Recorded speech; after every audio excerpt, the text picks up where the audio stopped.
അസ്സലാമലൈക്കും. ഞാൻ ഇന്ന് വന്നിട്ടുള്ളത് റെസ്റ്റോറൻറ്റ് സ്റ്റൈലിലുള്ള ഒരു ചിക്കൻ 65ൻ്റെ റെസിപ്പിയുമായിട്ടാണ്. ഇതിലേക്കായിട്ട് ഒരു മസാല തയ്യാറാക്കാനായിട്ടുണ്ട്. അതിനായി ഒരു ബൗളിലേക്ക് 4 ടേബിൾ സ്പൂൺ കട്ട തൈര്, 1 ടീസ്പൂൺ നാരങ്ങനീര്, 1 ടീസ്പൂൺ മല്ലിപ്പൊടി, 1 ടീസ്പൂൺ കാശ്മീരി മുളക് പൊടി, 1/4 ടീസ്പൂൺ എരിവുള്ള മുളക് പൊടി, 1/4 ടീസ്പൂൺ മഞ്ഞൾപ്പൊടി, 1/2 ടീസ്പൂൺ പെരുംജീരകത്തിന്റെ പൊടി, 1/2 ടീസ്പൂൺ ചെറിയ ജീരകത്തിന്റെ പൊടി, 1/2 ടീസ്പൂൺ കുരുമുളക് പൊടി, 1/4 ടീസ്പൂൺ ഗരം മസാലപ്പൊടി, 1 ടീസ്പൂൺ ഉപ്പ് ഇവ ചേർത്ത് നന്നായി മിക്സ് ചെയ്ത് കൊടുക്കുക. ഇത് നന്നായി മിക്സ് ചെയ്തതിന് ശേഷം ഇതിലേക്കായിട്ട് വെളുത്തുള്ളി ഇഞ്ചി പേസ്റ്റ് ഇട്ട് കൊടുക്കാനുണ്ട്. ഇത് ചതച്ചതല്ല, നന്നായി അരഞ്ഞിരിക്കണം. ഇതിൻ്റെ കൂടെ ഒരു തണ്ട് കറിവേപ്പില കൂടി ചേർത്താണ് ഞാൻ ഇട്ട് കൊടുത്തിട്ടുള്ളത്. ഇതുമായി ഈ മസാലയുമായി നന്നായി യോജിപ്പിക്കുക. പിന്നെ ഇതിലേക്കായിട്ട് ഇട്ട് കൊടുക്കുന്നത് 1 കിലോ വരുന്ന ചിക്കനാണ്. അത് ബോൺലെസ് ആയാലും ബോണോട് കൂടി ആയാലും പ്രശ്നമല്ല, ചെറിയ കഷ്ണങ്ങളായിരിക്കണമെന്ന് മാത്രം. എന്നിട്ട് ഈ മസാലയുമായി ചിക്കനെ നന്നായി മിക്സ് ചെയ്യുക. ചിക്കൻ്റെ എല്ലാ വശത്തേക്കും മസാല എത്തണം എന്ന രീതിയിൽ നന്നായി മിക്സ് ചെയ്തതിന് ശേഷം ചുരുങ്ങിയത് 1 മണിക്കൂർ, സമയമുണ്ടെങ്കിൽ 2-3 മണിക്കൂർ വരെ വെച്ചാലും അത്രയും നല്ലത്. അങ്ങനെ 1 മണിക്കൂറിന് ശേഷമാണ് ഞാനിത് തുറന്നു നോക്കുന്നത്. ഇനി ഇതിലേക്കായിട്ട് 1-2 ഐറ്റംസ് കൂടി ചേർക്കാനുണ്ട്. അതിനായി ഒരു മുട്ട നന്നായി ബീറ്റ് ചെയ്ത് അത് ഈ ചിക്കനിലേക്ക് ഒഴിച്ചു കൊടുത്തിട്ട് നന്നായി മിക്സ് ചെയ്തെടുക്കുക.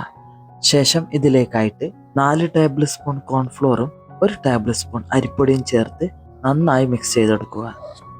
ഇത് ചിക്കനിൽ മിക്സ് ചെയ്തതിന് ശേഷം ലൂസായിട്ടാണ് തോന്നുന്നത് എങ്കിൽ ഒരു ടീസ്പൂണോ 1 ടേബിൾ സ്പൂണോ കോൺഫ്ലോറോ അരിപ്പൊടിയോ ഇതിൻ്റെ പാകത്തിനനുസരിച്ചിട്ട് ചേർത്ത് കൊടുക്കണം. പിന്നെ റെസ്റ്റ് ചെയ്യാൻ വെക്കേണ്ട ആവശ്യമൊന്നുമില്ല.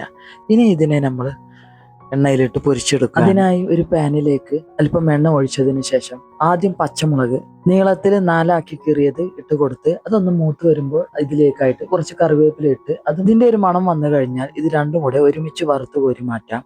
പിന്നെ ഈ എണ്ണയിലേക്ക് തന്നെ നമ്മൾ ചിക്കൻ ഇട്ട് കൊടുക്കുകയാണ്. ഈ ചിക്കൻ നന്നായി വറുത്തെടുക്കുക.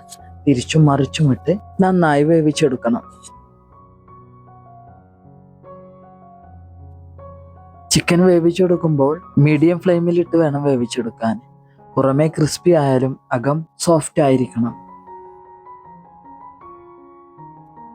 തീ കൂടിപ്പോയാൽ പുറം ഭാഗം കരിഞ്ഞു പോകാൻ സാധ്യതയുണ്ട്, അതുകൊണ്ട് ശ്രദ്ധിക്കണം.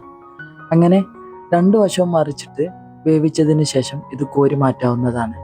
ഇപ്പോൾ ചിക്കൻ വറുത്തെടുത്തു. ഇനി നമുക്ക് ചിക്കൻ്റെ പുറം ഭാഗത്തുള്ള റെഡ് കളർ വരാൻ വേണ്ടിയിട്ട് ഒരു സോസ് തയ്യാറാക്കണം. അതിനായി 1.5 ടേബിൾ സ്പൂൺ ടൊമാറ്റോ കച്ചപ്പും 1.5 ടേബിൾ സ്പൂൺ റെഡ് ചില്ലി സോസും ചേർത്ത് നന്നായി മിക്സ് ചെയ്യുക.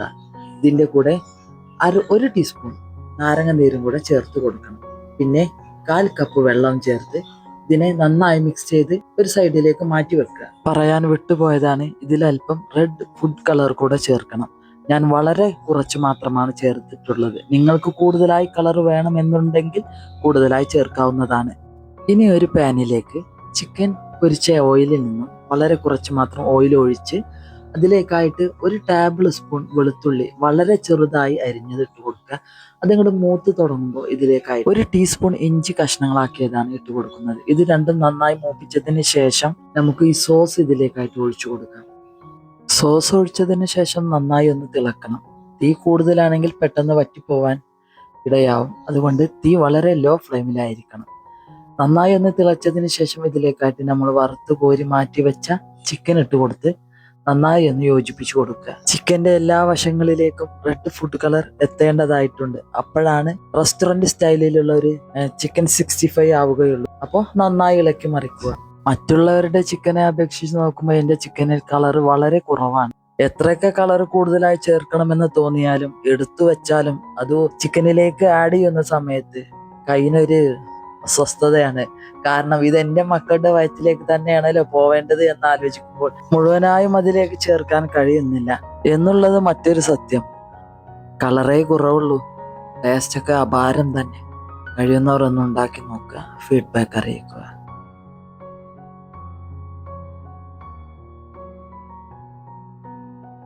അപ്പോൾ ഈ വീഡിയോ ഇവിടെ അവസാനിപ്പിക്കാൻ സമയമായി.